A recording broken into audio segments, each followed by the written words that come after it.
So, ayan. Nandito ako ngayon sa Okada. Sobrang pangmayaman itong lugar na to. Go! Get ready, get set, go with me. Dahil kami ay meron ditong dinner sa Okada. As long as wala kang ginagawang masama sa...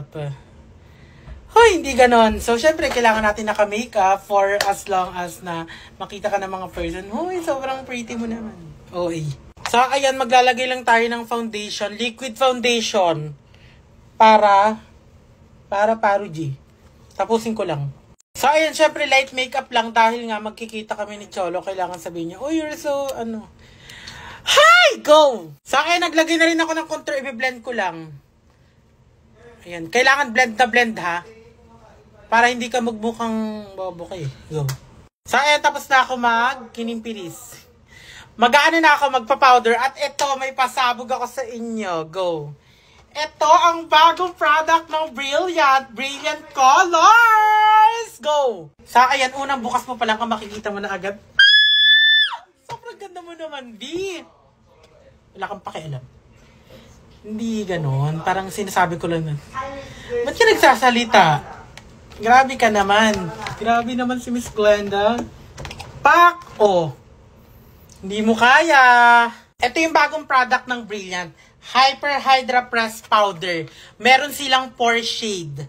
Which is natural, warm, light, tsaka universal marigo. Ayan, ang shade ko kasi dito is yung warm. Lagi ko naman sinasabi yan sa mga live na perfect sa akin yung warm. Kaya ito yung gagamitin natin. Go. Ang kagandahan kasi nitong press powder nito is infused with hyaluronic acid. Go. With SPF 50. Pasabog, di ba? Go.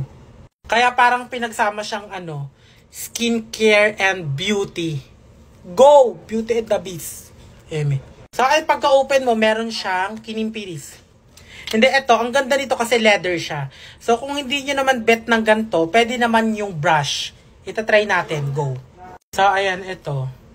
Actually, lagi ko itong ginagamit pag nagla-live ako sa Brilliant. Pak! O, diba? Ang lightweight niya lang. Sobrang ganda talaga. Actually, si Miss Glenda, pag nagbe-makeup siya, ito rin yung ginagamit ng makeup artist niya sa kanya. Kaya talagang pasabog dahil mismong CEO ginagamit ang product niya. Hindi siya eme-eme! Tapos ang kagandahan pa dito is buildable siya. Yes, madali siyang i-blend. Tignan nyo naman, oh. Perfect. Kung gusto mo maging perfect, go. Mag-go ka na din dito. Hindi ka nag-iisip ng tama. Very natural skin finish siya, be. O, ay ka. At saka pag ginamit mo siya, hindi magdadry yung skin mo. Right? Left. So, ayan, dahil nasabi ko na lahat, tatapusin ko lang yung makeup na to. Then, babalik ako. At maghihigante. Charis. Perfect talaga ang Brilliant Colors. With the Kinko de Vilova. Hoy, hindi. Walang ganito. Go. So, ayan, this is the final look. Ang ganda mo, ma. Diba? Dahil yan dito sa Brilliant Colors. Ay, perfect. Yes. Kay mama, ano yan? Ganda? Yes. Ay, pahingi. Oo, bibigyan kita. Sige, go. Para, diba? Kinim pala. Go.